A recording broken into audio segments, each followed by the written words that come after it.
Now, at this point, our role has changed. Secretary Clinton is no longer at the department, so for questions about the foundation or the Health Access Initiative or any of the offshoots and their funding, we'd refer you back to them.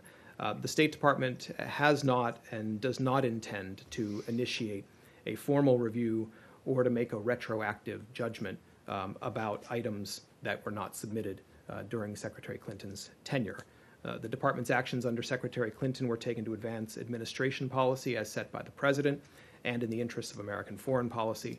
And to be clear, coming back to something that has come up earlier this week, we aren't aware of any actions taken by Secretary Clinton that were influenced by donations to the Clinton Foundation or its offshoots, or by speech honoraria and consultancies of former President Clinton.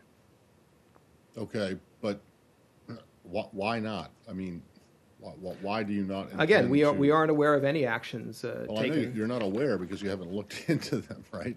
Well, but again, let's go back to what we did do during her tenure. Over the course of her tenure, we reviewed dozens of entities each year.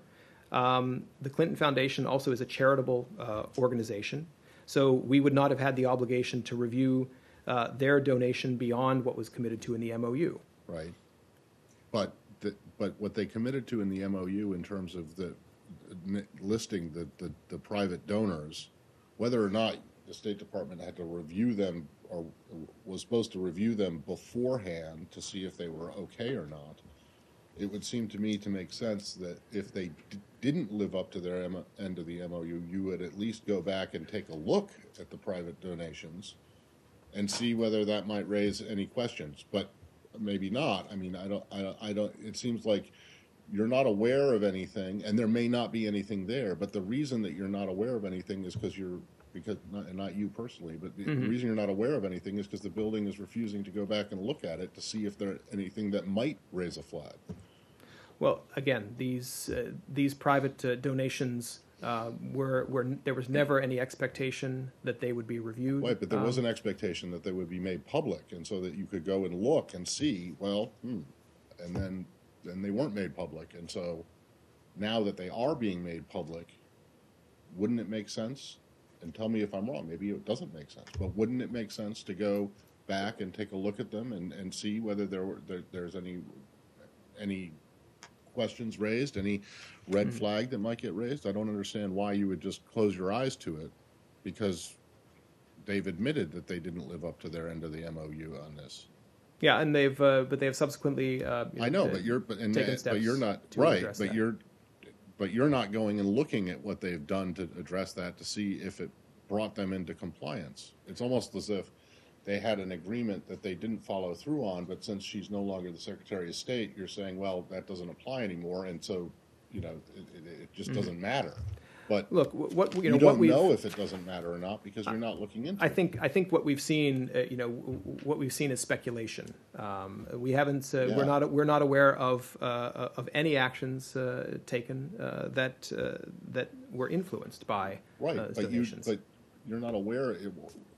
Yes, what has been put out there are questions. But you're saying that the State Department either doesn't have the same questions or isn't interested in finding out what the answer to those questions is. That's what it sounds like you're saying, because you're saying that you're not going to go back and look to see whether the violations of the MOU might raise questions or raise red flags about what was going on, right? Well, again, we have. I think I don't have anything to say beyond what I've said. We are not aware of any indication that there was influence by these donations. We have reviewed entities as I described under the MOU. These private donations would not have been reviewed by the State Department in any event, and we are not going back to do a retroactive examination of each of those cases, and we're not going to make a retroactive judgment on those items. So that's all right. I'll defer to someone else. It just doesn't make. That was my question. It was the same as Matt's. You've said this multiple times now. You're not going to make a retroactive judgment. Why not? What is the reasoning beside that follows up on that decision? Because that decision is important and makes it look like, as Matt is pointing out, that you don't want to find something that would look bad. on the secretary who's running for president.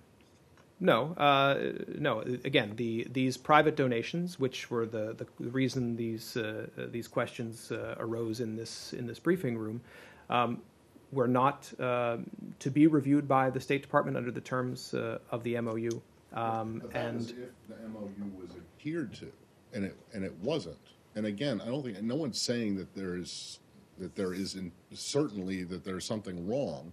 But there are questions out there that have been raised, and not just raised by political opponents, but by many others as well. And if the State Department isn't interested in finding out the answer, I mean, is there a reason why the State Department is not interested in finding out whether there was even a question of or an appearance of any kind of impropriety?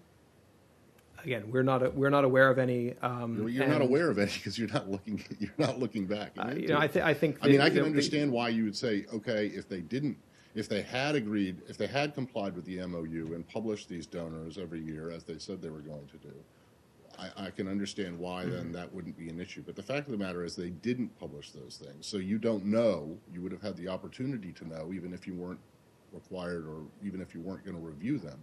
But you would have had the opportunity to look and see the list and see if there were any issues there. And you didn't have that opportunity, just like the public didn't have that opportunity. And now we're in a position where you are going to have the opportunity to do it because they're going to comply ex post facto with the MOU, but you're not going to take the opportunity to do it. And I guess that's just that's what is puzzling to me. Well, I don't have much more to say beyond what I've said. All right. Thank you. Thank you.